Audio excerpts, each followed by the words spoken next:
अस्सलाम वालेकुम नाजरीन, मैं हूं जमशेद अंसारी। नाजरीन, आज की इस वीडियो में एक इंतहाई अहम मौजू के मुख्तलिफ पहलू आप लोगों की खिदमत में पेश करूँगा। नाजरीन, बाबरी मस्जिद की शहादत वो वाक़या है जो आज तक तमाम आलम इस्लाम के मुसलमानों के जहनों से उमूमन और पाकिस्तानी मुसलमानों के जहनों से खुसूसन नहीं मिटने पाया और आज तक उसके मनाजिर तमाम आलम इस्लाम के जहनों में महफूज हैं। और ये वाक़या डेफिनेटली बुलाया भी नहीं जाया जा सकता कि कैसे भारत में अक़लियतों पे ज़मीन तसलसल के साथ तंग की जा रही है। और ये वाक़यात माजी का तसलसल हैं जो आज तक जारी व सारी हैं। नाजरीन, बाबरी मस्जिद को जब शहीद किया गया तो वो तारीख़ थी 6 दिसंबर 1992 और आज उस शहादत में जो एक अहम मरकज़ी किरदार था जिस मलऊन शख्स का,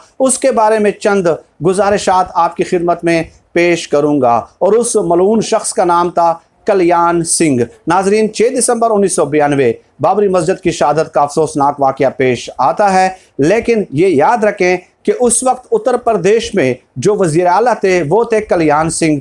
अब बीजेपी की पहली हुकूमत उत्तर प्रदेश में जो कायम होती है वो कायम होती है 24 जून 1991 को, 24 जून 1991 को, यानी कि इस वाक़े से तकरीबन 1.5 साल पहले वो वज़ीर आला बन जाते हैं और ये बीजेपी के पहले चीफ मिनिस्टर होते हैं कल्याण सिंह। 89 साल उनकी उम्र है और अब वो इस दुनिया से चले गए हैं। दुनिया से चले गए हैं, वो कैसे मरे हैं ये तफसीलात भी आगे चल के मैं आपकी खिदमत में पेश करूंगा। नाजरीन, जब ये वज़ीर आला थे तो इन्होंने इन रिटर्न सुप्रीम कोर्ट को गारंटी दी कि यहाँ पे जो हमारे लोग हैं वो पुरअमन एहतजाज करेंगे और जमहूरियत में पुरअमन एहतजाज करना हर किसी का हक है। तो सुप्रीम कोर्ट में तो ये कहा गया, डेफिनेटली सुप्रीम कोर्ट ने भी ये कहा कि पुरअमन एहतजाज कर रहे हैं, मुजाहरा कर रहे हैं, प्रोटेस्ट कर रहे हैं तो करने दें। तो फिर अंदरूने खाना इन्होंने क्या किया कि पुलिस के हाई ऑफिशल्स के साथ मीटिंग्स कंडक्ट की और उन्हें हिदायत जारी की कि जितने भी मुजाहिरीन जमा होते हैं और जो कुछ भी वो करते हैं, अब वो मस्जिद को शहीद करने के लिए आगे बढ़ेंगे। जब तादाद बहुत ज़्यादा हो जाएगी तो आपने एक भी गोली नहीं चलानी, एक भी गिरफ्तारी नहीं करनी। चुनाचे ऐसे ही हुआ, लोग जमा होते गए, पुलिस तमाशाई बनी रही और आखिरकार उन्होंने बाबरी मस्जिद पे हमला कर दिया और उसे शहीद कर दिया। वो कैसे शहीद हुई वो तमाम तर तफसीलात जो है यकीनन आपके इल्म में हैं। और उसके बाद फिर आगे पढ़ते हैं। गोया इस शख्स ने प्रोटेक्टर का किरदार सर अंजाम दिया, इस शख्स ने सहूलतकार का किरदार सर अंजाम दिया, इस शख्स ने रियासती वसाइल को इस्तेमाल किया, इस शख्स ने अपने इख्तियारात को इस्तेमाल किया, अपनी चीफ मिनिस्टरशिप को इस्तेमाल किया बाबरी मस्जिद की शहादत के लिए और अपनी ताकत का गलत इस्तेमाल किया। ये तो नाजरीन तय हो गया, ये तो एक एस्टेब्लिश्ड फैक्ट है। अब उससे आगे चले नाजरीन कि उसके बाद राम मंदिर की तामीर के हवाले से मुजाहरे शुरू हुए तो ये शख्स वहाँ पे मौजूद थे। वहाँ पे कई मीडिया चैनल्स को इसने इंटरव्यू दिए और अपनी ढठाई और जहालत इसने बरकरार रखी और कहा कि मुझे अपने किए पे कोई अफसोस नहीं है, शायद किस्मत में लिखा था कि मेरी क़यादत में ही इस मस्जिद को तोड़ा जाएगा। अब वो तो तोड़ना कहते हैं, हम इसे शहीद करना कहते हैं। यानी फिर भी इसने ढठाई बरकरार रखी और किस्मत के ऊपर ये सब कुछ डाल दिया। अपनी जहालत से जो है ये फिर भी बाज नहीं आए। अब आगे चलते हैं नाजरीन। उसके बाद हुआ क्या, इनको लगता था कि इनकी कोई पकड़ नहीं होगी, लेकिन अल्लाह पाक ढील देते हैं, सुधरने का मौका देते हैं, अपनी तरफ और लौटने के मौके देते हैं, चांसेस देते हैं। लेकिन फिर जब अल्लाह पाक पकड़ते हैं तो कुरान मजीद में है कि इन्ना बत्शा रब्बिकुम ला शदीद, को इस तरह आयत है, अल्लाह माफ़ करे। तो अल्लाह की पकड़, बेशक अल्लाह की पकड़ बहुत सख्त है। तो अल्लाह की पकड़ वाकई बहुत सख्त है। और अल्लाह पाक कुरान मजीद में ये भी फरमाते हैं कि मैं ज़ालिमों को ढील देता हूँ, लेकिन फिर जब मैं उसकी रस्सी खींचता हूँ तो उसकी चीखें निकलती हैं। तो खैर आगे बढ़ते हैं। आखिरी उम्र में ये बीमार हुए, 89 साल की उम्र थी इनकी। तो गुज़श्ता कई सालों से एयर एम्बुलेंसेस के ज़रिए कोई बड़ा हस्पताल, नामी ग्रामी अस्पताल इंडिया का ऐसा नहीं है जहाँ इन्हें एयर एम्बुलेंस के ज़रिए न लाया गया हो। हर वक्त अचानक इनकी तबीयत ख़राब हो जाती थी और फिर इन्हें एयर एम्बुलेंस के ज़रिए लाया जाता और फिर मीडिया पे बाकायदा रिपोर्टिंग भी होती थी कि कल्याण सिंह को लाया गया है और उनकी तबीयत अचानक ख़राब हुई है और वो करा रहे हैं, चीख रहे हैं, ठीक है, आवाज़ारी कर रहे हैं। फिर होता क्या था कि आखिरी उम्र में आखिरी स्टेज पे लखनऊ के अस्पताल में इनको एडमिट किया गया।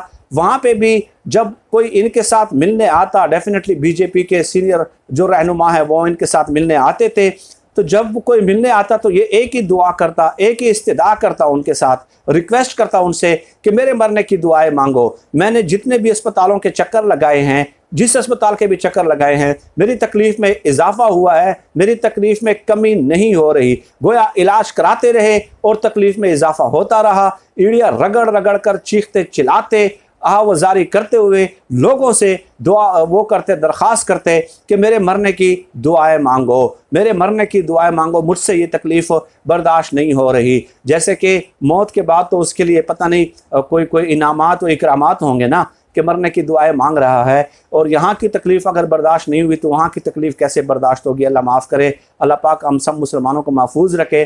तो ये हालात थे, ये अल्लाह की पकड़ होती है कि जो शख्स झठाई और जहालत पे बरकरार रहता है और अल्लाह के घर को गिराने से बाज नहीं आता और दूसरे अक़लियतों के तहफ़्फ़ुज़ का, हुकूक़ का ख्याल नहीं करता, तो वो ख़ुद देख लें कि तकलीफ़ के सबब ख़ुद अपने मौत की दुआएं मांगने पे आ जाता है। अब नाज़रीन, सियासत में भी इनको कई दफ़ा सेटबैक हुआ है और वहाँ पे भी इनकी किस्मत में ज़लालत और खारी आई है। वो कैसे कि 1962 में इन्होंने पहला इलेक्शन लड़ा, उस वक्त इनकी उम्र 30 साल थी, लेकिन वो इलेक्शन हार गए थे। खैर, हारना जीतना तो इलेक्शन का हिस्सा है। उसके बाद 1991 में ये उत्तर प्रदेश के वज़ीर आला बनते हैं। इनको लगा कि मैं बहुत बड़ा तुरम खान हूँ, चुनाचे 1999 में जो बीजेपी के सरबराह थे वो थे अटल बिहारी वाजपेयी, उसके साथ इख्तिलाफात हो गए। अटल बिहारी वाजपेयी ने इन्हें पार्टी से निकाल दिया, इन्होंने अलग पार्टी बनाई, लेकिन वहाँ से नाकाम हुए, फिर बीजेपी में वापस आए। 2010 में फिर ये नाराज़ हुए बीजेपी की क़यादत से और इन्होंने अलग पार्टी बनाई।